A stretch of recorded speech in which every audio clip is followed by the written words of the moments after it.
Condena internacional contra la sentencia a muerte que enfrenta el depuesto mandatario egipcio Mohamed Morsi. El Departamento de Estado de Estados Unidos y Amnistía Internacional dijeron estar preocupados por el fallo. La ONG defensora de los derechos humanos instó a la justicia egipcia a dejar en libertad al exmandatario, repetirle el juicio, garantizándole un proceso justo. El Departamento de Estado de Estados Unidos se declaró profundamente preocupado por la condena a muerte a la que fue sentenciado el depuesto presidente de Egipto, Mohamed Morsi. En declaraciones a la prensa internacional, un funcionario aseguró que la Unión Americana considera que el proceso judicial contra Morsi y cerca de 100 integrantes de la hermandad musulmana se llevó a cabo de una forma inconsistente. Condenó además que la justicia egipcia esté utilizando la pena capital como una herramienta para eliminar a la oposición. En el mismo sentido se pronunció Amnistía Internacional, que por medio de un comunicado señaló que el juicio es una farsa, ya que el exmandatario no tuvo asistencia legal durante el juicio. Para la ONG, la justicia egipcia deberá dejar en libertad al exmandatario o repetir el juicio en un tribunal civil y garantizar un proceso justo. El mismo día que se conoció la sentencia, el presidente de Turquía condenó el silencio de Occidente frente a este caso. Infortunadamente, Occidente no ha tomado una postura contra al-Sisi. Mientras Occidente está aboliendo la pena de muerte, ellos solo miran la continuación de sentencias de muerte en Egipto y ellos no hacen nada al respecto. Morsi se enfrenta a la pena capital al haber sido encontrado culpable de los cargos de espionaje y conspiración. Según el tribunal, el depuesto mandatario colaboró con los grupos extremistas de Hamas y Hezbollah en el asalto a varios centros penitenciarios en 2011, lo que permitió la liberación de varios dirigentes de los hermanos musulmanes. Sin embargo, el fallo definitivo se conocerá el próximo 2 de junio. Morsi se encuentra detenido desde el 3 de julio de 2013, luego que las fuerzas militares en cabeza del actual presidente egipcio Abdel Fattah el-Sisi lo derrocara tras más de 6 meses de protestas sociales en contra de su gestión. A esta hora establecemos contacto en vivo en Madrid, España, con Julio Rodríguez Bueno. Él es presidente de la ONG Paz Ahora, analista, experto en temas de Medio Oriente. Señor Rodríguez, un buen día. Gracias por estar con nosotros aquí en NTN 24.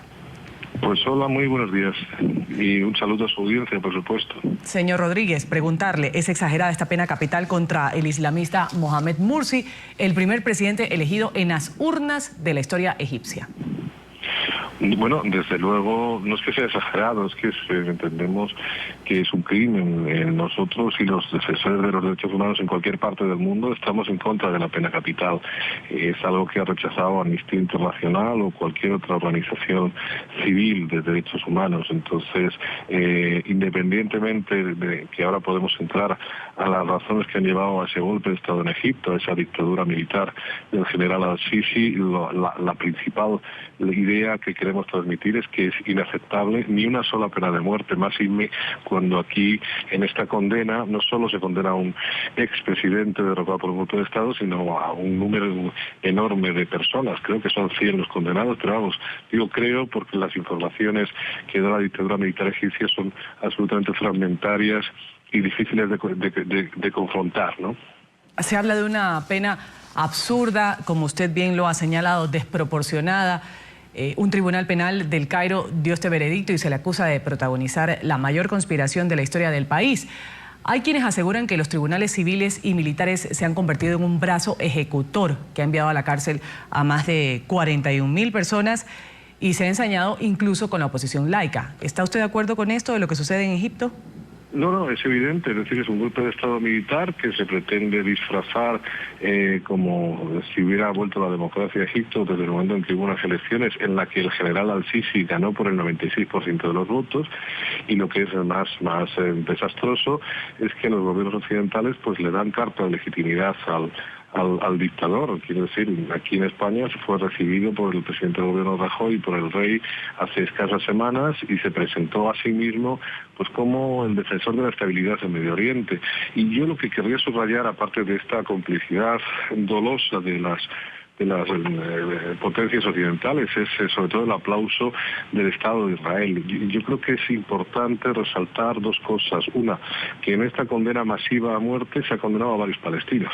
Y lo más sangrante del asunto es que desde la autoridad palestina en Gaza se ha corroborado que uno de los condenados lleva 19 años preso en Israel, o sea que muy difícilmente ha podido participar en nada de lo que se le acusa en estos últimos años. Y otro de los supuestos condenados a muerte murió ya hace varios años, con lo cual tampoco pudo participar. Pero lo que ha pretendido el gobierno de Al-Sisi es, desde luego, conciliarse, más que reconciliarse con el Estado de Israel, metiendo en el mismo saco de todas estas penas de muerte a varios palestinos, incluyendo a este señor, ya digo, encarcelado hace 19 años, u otro que estaba muerto cuando estos hechos que se le achacan, lo cual es una auténtica barbaridad, un despropósito, y lo que habría que preguntar a nuestros gobiernos es por qué, por apoyar a un gobierno dictatorial que está a buenas con Israel, tenemos que aceptar la pena de muerte masiva de tanta gente, o que no se respeten los derechos humanos de una manera tan evidente y al mismo tiempo tan sangrante, ¿no?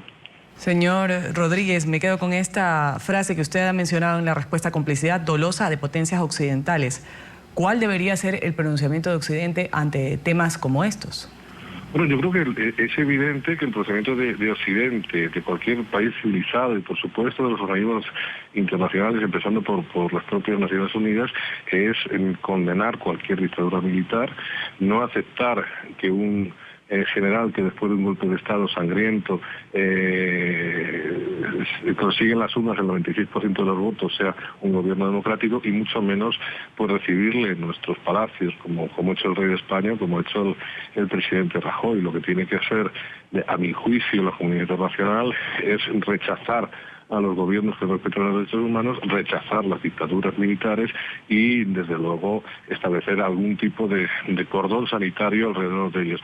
En Occidente, que no se entiende lo que ocurre en el mundo árabe, que hay una absoluta desconfianza hacia todo lo que supuso las revueltas y las revoluciones de la primavera árabe, pues al final prefieren un mal menor, como es el que haya un gobierno que les asegure la estabilidad. Cuando estuvo Al-Sisi aquí hace unas semanas, en uno de los periódicos de mayor tirada le hicieron una entrevista a primera página, y la frase que destacaba el periódico era eso, que el general Al-Sisi ofrecía al Occidente estabilidad, ¿no? Esto es lo que parece importante. Entonces, claro, hemos rechazado la libertad frente a la seguridad. Seguridad la estamos identificando con estabilidad, y aunque esta estabilidad esté bañada en sangre, como es lo que está ocurriendo en Egipto, como está ocurriendo en todo Oriente Medio, y además yo, sobre todo como solidario con el pueblo palestino, yo quiero subrayar eso, la convivencia y la connivencia, ambas cosas, del gobierno de Israel, del Estado de Israel con la dictadura egipcia. Y otro dato a subrayar en este aspecto, y es que a las 24 horas de dar el golpe de Estado en Egipto, una de las primeras medidas que tomó el gobierno militar fue cerrar la frontera entre Egipto y Gaza, condenando a la población palestina de Gaza a ese cerco inmisericordia al que ya le sometía a Israel por las otras salidas de esa cárcel de que es Gaza, ¿no? Entonces, yo quiero que sus oyentes hagan un ejercicio de imaginación, ¿verdad?, y piensen la cantidad de cosas que tiene que hacer un gobierno militar al dar un golpe de Estado para pensar si lo más urgente era cerrar la frontera de Gaza. Pues si así fue, es porque una de sus medidas estrella era precisamente conciliarse con el Estado de Israel, ¿no? Entonces esto es terrible para los egipcios, es terrible para la población palestina, y es terrible para cualquiera que defienda los derechos humanos en el mundo, que siga habiendo dictadores militares, que sigan siendo recibidos los dictadores en nuestros palacios, que no se haga absolutamente nada. Y bueno, al parecer, y me comentaba una de sus redactoras, ha habido una condena de esas penas de muerte por parte del gobierno de Estados Unidos. Bienvenido sea, sobre todo si de verdad sirve para que se paren esta auténtica masacre, pero dudo mucho, es muy dudoso que ni Occidente, ni Estados Unidos ni la Unión Europea hagan algo que de verdad frene la dictadura en Oriente Medio. Desde el derrocamiento de Morsi, más de 3.000 personas han muerto en la campaña de represión más feroz de la época, así lo han señalado. El régimen egipcio ha clausurado, además de medios de comunicación de la oposición, confiscado la amplia red de caridad de la agrupación y los bienes de los dirigentes. Los hermanos musulmanes han sido designados como organización terrorista sin aportar pruebas de esta vinculación con los ataques que sufren las fuerzas del orden. Esta es la situación en Egipto. Vamos a agradecer la participación aquí en NTN 24 con sus respuestas a Julio Rodríguez Bueno, presidente de la ONG Paz Ahora, también analista experto en temas de Medio Oriente. Un buen día para usted. Pues muy buenos días y muchas gracias. Muy buenas tardes.